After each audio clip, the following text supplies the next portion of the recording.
नमस्कार दोस्तों, संविदा मितान सीएसपीडीसीएल विद्युत कर्मी में आप सबका स्वागत है।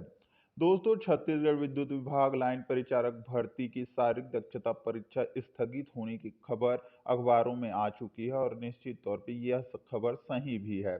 लेकिन ऑफिशियल जानकारी अभी तक सीएसपीडीसीएल के वेबसाइट पर अपलोड नहीं की गई है।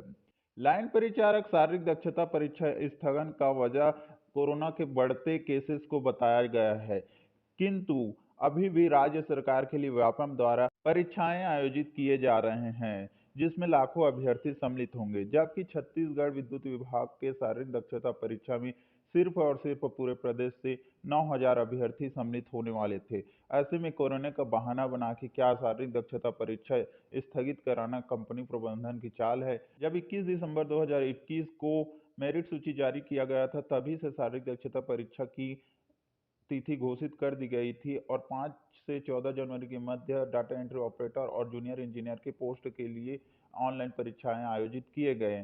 जेईई एवं डाटा एंट्री की ऑनलाइन परीक्षाओं के लिए एडमिट कार्ड 28 दिसंबर 2021 को ही जारी कर दिया गया था, जबकि लाइन परिचारक की भी 5 जनवरी 2022 तक एडमिट कार्ड जारी करने की खबरें सामने आई थी।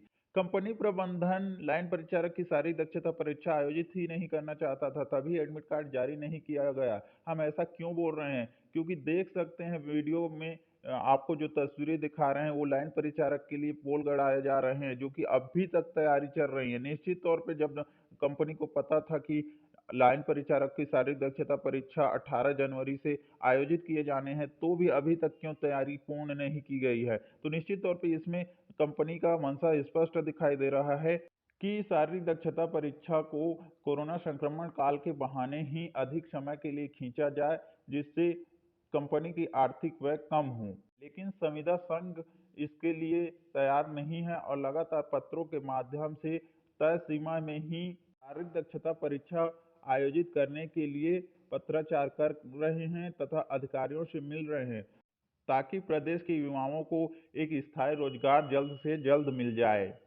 दोस्तों, आप सबको जानकारी होना चाहिए कि लाइन परिचारक भर्ती को साल के अंत तक खींचने की कोशिश किया जा रहा है कंपनी प्रबंधन की ओर से। कंपनी प्रबंधन के एक अधिकारी के द्वारा ही इस प्रकार की बातें सामने आई हैं, जिसमें कहा गया है कोरोना संक्रमण खत्म होते ही गर्मियां शुरू हो जाएंगी, जिसमें पोल गर्म रहेंगे और उस पर अभ्यर्थी चढ़ने में सक्षम नहीं हो पाएंगे और जुलाई तक हमारे खुद के डिपार्टमेंट में बहुत से कार्य होते हैं, जिसमें शारीरिक दक्षता परीक्षा आयोजित करना मुश्किल हो जाएगा। ऐसे में सितंबर अक्टूबर में शारीरिक दक्षता परीक्षा आयोजित किए जाने की संभावना प्रकट किया जा रहा है। इससे यह स्पष्ट हो जाता है कि लाइन परिचारक की भर्ती प्रक्रिया पूर्ण रूप से अक्टूबर-नवंबर 2022 तक संपन्न होगी और नियुक्ति 2023 में दी जाएगी। तो इस प्रकार पावर कंपनी वित्तीय भार से बचना चाहता है, साथ ही साथ कंपनी संविदा कर्मियों के साथ किए गए सहमति से भी बचना चाहता है और कोरोना का बहाना उनको मिल गया है, जिस कारण से फिजिकल आयोजित करने में और देरी करने की कोशिश कर रहा है। इससे संविदा कर्मियों को तो नुकसान होगा ही होगा, साथ ही साथ नए अभ्यर्थियों को भी नुकसान होगा। तो वक्त है कि हमें इसके लिए एकजुट होकर जो संविदा वाले हैं वो भी प्रयास करें और नए अभ्यर्थी हैं वो भी प्रयास करें, ताकि जल्द से जल्द हमें स्थायी रोजगार मिल जाए।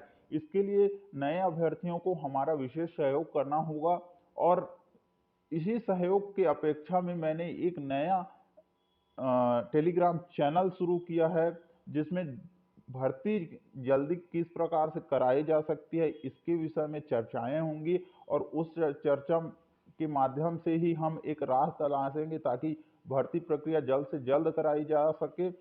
संविदा विद्युत कर्मचारी संघ लगातार पत्राचार के माध्यम से भर्ती जल्दी कराने की कोशिश में लगा हुआ है, लेकिन मेरे प्यारे साथियों, जो नए अभ्यर्थियों, आप लोगों की सहयोग की विशेष आवश्यकता है, क्योंकि यह लड़ाई सिर्फ हमारी नहीं है, संविदा वालों की, आपका भी है, क्योंकि आपको भी स्थायी रोजगार जल्दी ही चाहिए।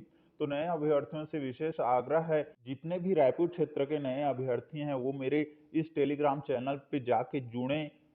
लाइन परिचारक भर्ती प्रक्रिया को जल्दी कराने की योजना तैयार करके आप सबके सहयोग से हम लोग इस भर्ती प्रक्रिया को जल्द से जल्द कराने की कोशिश करेंगे। इस वीडियो में बस इतना ही। आप सबका धन्यवाद।